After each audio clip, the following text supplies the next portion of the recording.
Hello there my RPG lovers and welcome to another video. Back in the late 2016 I published what's perhaps one of my first combat mod videos for Skyrim. That video was called Skyrim Special Edition Best Combat Mod Smilodon.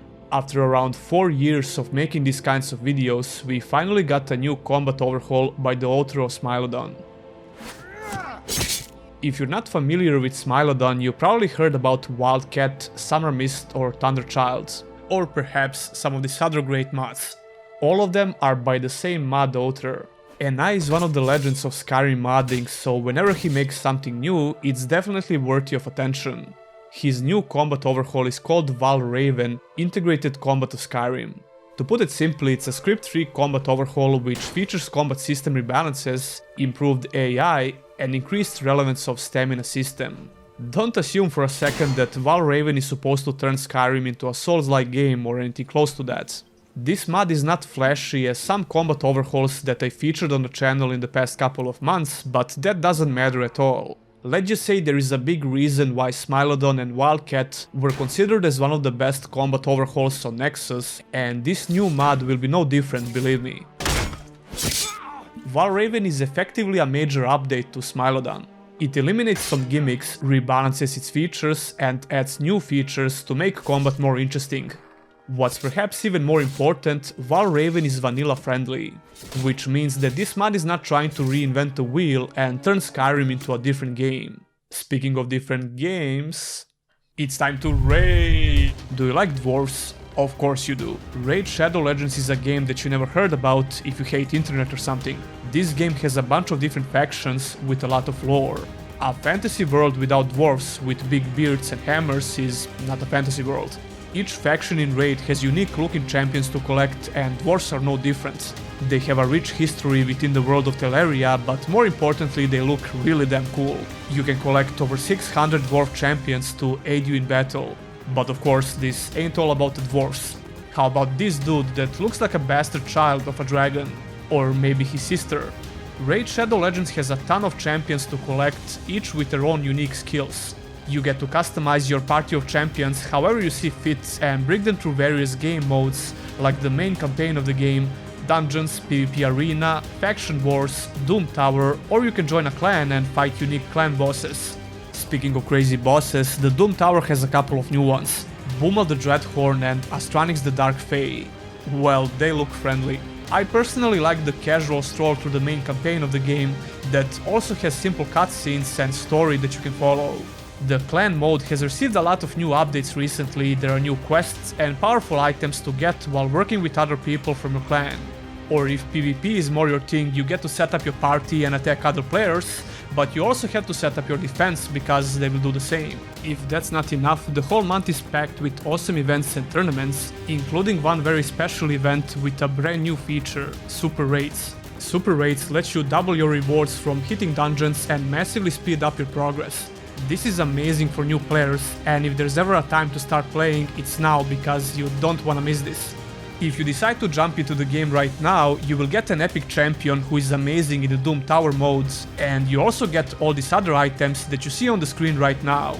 Download the game and get all these extra items by just scanning the QR code you see on the top right, or by clicking the link in the description which I provided. What's always been one of my most favorite features in NI combat overhauls is Attacks of Opportunity. And Valravn brings that feature back, but it also makes some improvements and tweaks. Attacks of Opportunity reward the player for taking the initiative or baiting enemies, and punish the player for bad positioning or timing. This wouldn't be possible without some improvements to AI, but let's talk about Attacks of Opportunity first. The whole idea of this feature is to increase the damage dealt or received in specific combat situations. This encourages the players to pay more attention to what's going on in combat, offensively and defensively as well. Especially because all of these combat features are affecting the player and not just the NPCs. It goes both ways. Anyway, Attacks of Opportunity can be classified in 3 different categories: minor, major, and critical attacks. Minor attacks deal 25% increased damage in the following situations: when the target is drawing a bow,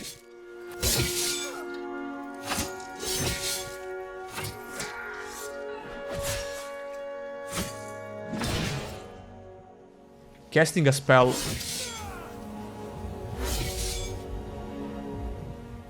when the target is hit from behind,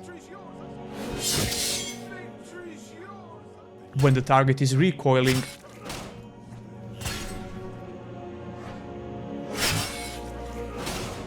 and when the target is staggered.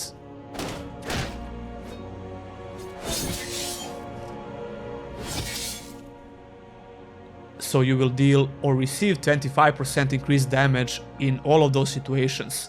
Then we have major attacks of opportunity, which deal 50% increased damage in the following combat situations: when the target is power attacking,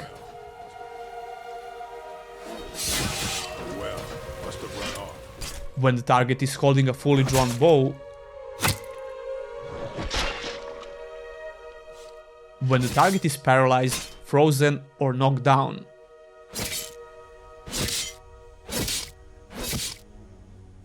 50% increased damage is no joke, and when you manage to pull off one of those attacks, it feels quite rewarding. Just watch out not to be on the receiving end though. Skyrim's vanilla combat definitely lacks those rewarding split-second decision moments. And last but not least, we have critical attacks of opportunity, which deal 100% increased damage and inflicts a critical strike for increased critical damage. Woo, that's a lot of criticals.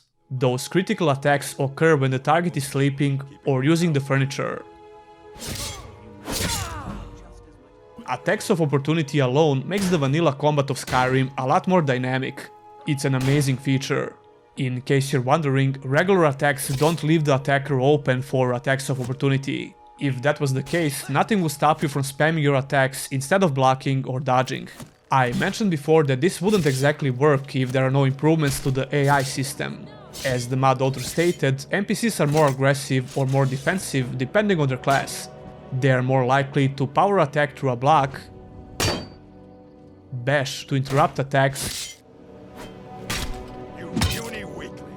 circle or fall back, and attack more often in general. If you're coming from vanilla combat, these AI changes will be immediately noticeable. These days I'm playing vanilla Skyrim a lot on my Nintendo Switch, so trust me on this, it's very noticeable. It's a huge difference actually. There were a lot of situations where I tried to bait NPCs in leaving their zone of comfort, let's say, but they just go back and pull up a bow. It all depends on their class, like the mod author stated.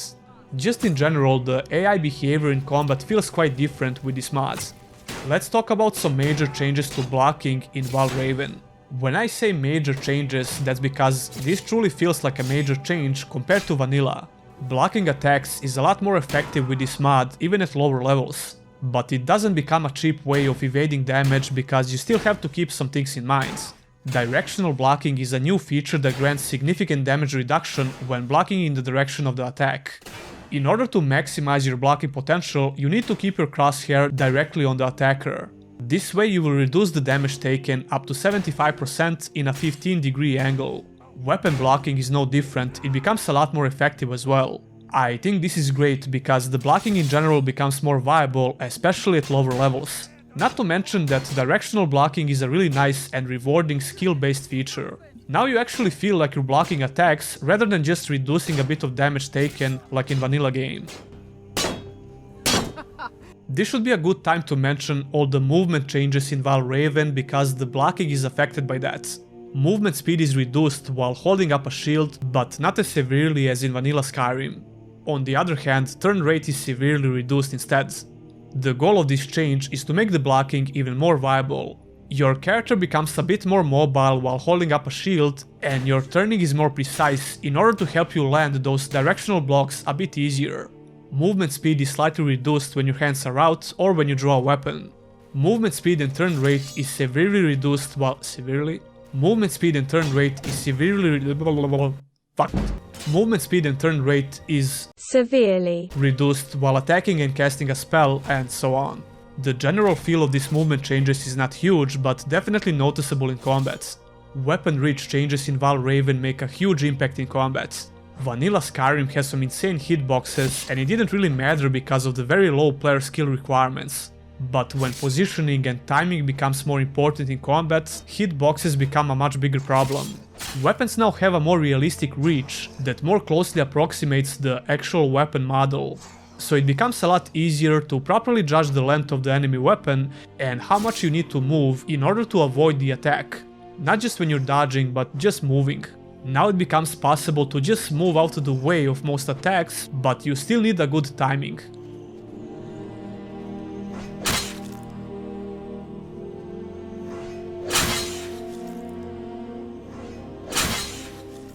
It's an amazing change in my opinion, and I experimented a lot with the Stagger Mechanic in his previous combat overhauls. This time around, the idea for the Stagger is to stick with the vanilla system, but to improve it as much as possible. The changes are the following. Blocking now significantly reduces Stagger strength, while running or recoiling after a blocked attack significantly increases it. Bashing with a shield is now more effective at staggering targets than bashing with a weapon. The player still benefits from quote-unquote hero armor, stagger resistance in the form of bonus mass, but less so. If Bethesda called you a land whale, I'm only calling you slightly overweight. Wait, what do you mean, bro? What do you mean? He also points out that stagger against the player have a chance to work like stagger against NPCs if stamina is fully depleted, which will inflict a full body stagger that interrupts all actions. Speaking of stamina, I think we should finally address all the major changes related to it. Listening to a guy who talks about stamina changes is probably not that very exciting. Listening to a guy who talks about stamina changes is probably not very exciting, but this is actually the core of Valravn. Without it, all the other features would be pointless. First of all the attributes regenerate faster, but no longer regenerate immediately after they're spent or drained. Health, Magicka and Stamina regenerate at 50% speed in combat, up from 35% in vanilla game. Regeneration is paused for 2 seconds after the attribute is spent or drained, up from 0.5 seconds in vanilla Skyrim, but down from 5 seconds in Smilodon. And attributes regenerate 25% faster when hands are down. This means that draining an attribute is now a more effective strategy in combat for the player and NPCs. As the mod author stated, as long as the character is hit by frost or shock, his stamina or mana can be kept at 0 indefinitely. From the testing I did for this mod, I can tell you that running out of stamina sucks and you feel useless. So managing your resources is now a lot more important. Not to the point where it becomes tedious though. You can easily offset this with potions, but you won't have a ton of them, right? When it comes to stamina in particular, power attacks can no longer be performed with just 1 point of stamina. Here's the full list of stamina changes, along with a couple of examples. That's a lot of changes. Like Anai said, you will definitely pay more attention to your stamina now, and it feels like a proper resource. And again, it's nothing like managing your stamina in Souls-like games, it's not that aggressive and it's not comparable. The last big thing when it comes to this mod that I need to address is the difficulty. Valravn is not a difficulty mod, it's a combat mod. However, this mod tweaks the values for all difficulties. You will deal and take more damage at each difficulty level in order to avoid the wet noodle phenomenon. The recommended difficulty is Adept if you're using this mod, and I can say for sure that Adept works great with NI combat overhauls. I spent countless of hours playing Wildcat and Smilodon on Adept. Adept is recommended because neither the player nor the NPCs have the advantage. Here are a couple of more bullet points for the features which this mod tweaks. You should definitely read all the changes of this mod on the Nexus page. I'll leave the link in the description. Before you even ask in the comments, Valravn is compatible with combat gameplay overhaul. I know for sure that a lot of people would ask that question. This is the current list of compatible and incompatible mods. As you could probably tell from my clips, I'm using Valravn with the last mod I featured on the channel. That will be TDM or True Directional Movement. If you missed that video, check it out by clicking on the card in the right corner. Well, this has been a nostalgic episode, at least for me. I'm really glad to see that this mod author is still creating amazing mods. And like I said, that 2016 video was my humble beginnings with Skyrim combat overhauls, which you guys seem to love for some reason. Whatever that might be, thank you a lot for watching these videos. Don't forget to subscribe for more RPG content. If you want to support the channel in the long run, consider becoming a Patreon or a YouTube member. You can get your name on the end credits, as well as some other perks like early access to videos, Discord roles, my plans for future content, etc. That would be all, and I'll see you in the next one.